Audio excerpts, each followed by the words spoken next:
নুডলসটা এখানে ডেকোরেশন করে নিলাম। দেখুন এখানে ডিম কেটে দিয়ে দিলাম নুডলসের উপরে, অনেক ভালো লাগছে দেখতে। আসসালামু আলাইকুম বন্ধুরা, সবাইকে স্বাগত জানাচ্ছি সুবর্ণা নিজাম কুকিং ব্লগে। আরও একটি লং ভিডিও নিয়ে চলে আসলাম আপনাদের সাথে। আজকে আপনাদের সাথে শেয়ার করব নুডলস রান্না। তো চলুন আজকে নুডলসটা রান্না করে নিই। আমি নুডলস রান্না করার জন্য এখানে গরম পানি দিয়ে দিব। তো এখানে আমি গরম পানি দিয়ে দিলাম নুডলস সিদ্ধ করার জন্য। পানিটা আমার সেদ্ধ ফুটে উঠেছে। এবার আমি নুডলসটা দিয়ে দিব সেদ্ধ করার জন্য। নুডলসটা দিয়ে দিলাম। এবার আমি একটু নেড়ে চেড়ে পানির সাথে নুডলসটাকে ভেঙে দিব যাতে সিদ্ধ হয়ে যায় তাড়াতাড়ি। তো এখানে আমি নেড়ে দিচ্ছি নুডলসটাকে।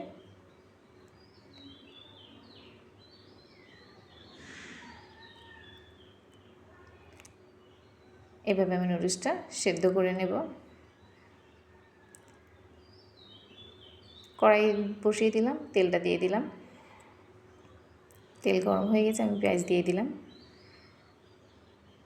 এরপর দিয়ে দিব কাঁচামরিচ। তো কাঁচামরিচ আর পেঁয়াজটা আমি একটু ফ্রাই করে নেব, নেড়ে চেড়ে এটাকে ফ্রাই করে নেব। এবার আমি দিয়ে দিব রসুন বাটা। রসুন বাটা দিয়ে আমি আবার মিক্স করে নেব। এরপরে দিয়ে দিব আদা বাটা।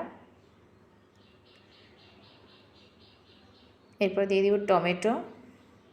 তো এটাকে আমি একটু নেড়ে চেড়ে মিক্স করে নেব, কিছুক্ষণ ফ্রাই করে নেব এটাকে। এবার আমি দিয়ে দিব জিরে গুঁড়ো আর নুডলসের মশলাটা দিয়ে দিব।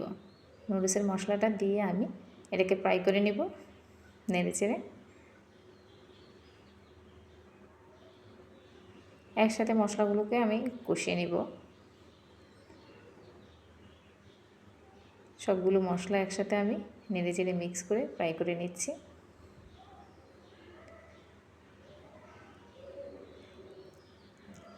দেখতে অনেক সুন্দর লাগছে কালারটা। এবার আমি দিয়ে দিব সিদ্ধ করে রাখা নুডলসটা আমি দিয়ে দিব। এবার আমি মশলাগুলোর সাথে নুডলসটাকে মিক্স করে নেব। বাকি যে মশলাগুলো আছে বাকি মশলাগুলো আমি দিয়ে দিব একটা একটা করে এখানে। এবার আমি নুডলসগুলো মিক্স করে নেব মশলার সাথে। এখানে আমার নুডলসটা রান্নাটা হয়ে গেছে। আমি ডিমকে ফালি করে কেটে নুডলসের উপরে দিয়ে দিয়েছি। তো আমার এভাবে রান্নাটা কেমন হলো, অন্যরকম একটা রান্না করলাম নুডলস। আজকে অনেকভাবে তো রান্না করলাম, এভাবে রান্না করা হয়নি। তো আজকে এটা রান্না করলাম। তো ভিডিওটি যদি আপনাদের ভালো লাগে তাহলে লাইক, শেয়ার, কমেন্ট করবেন। ধন্যবাদ সবাইকে।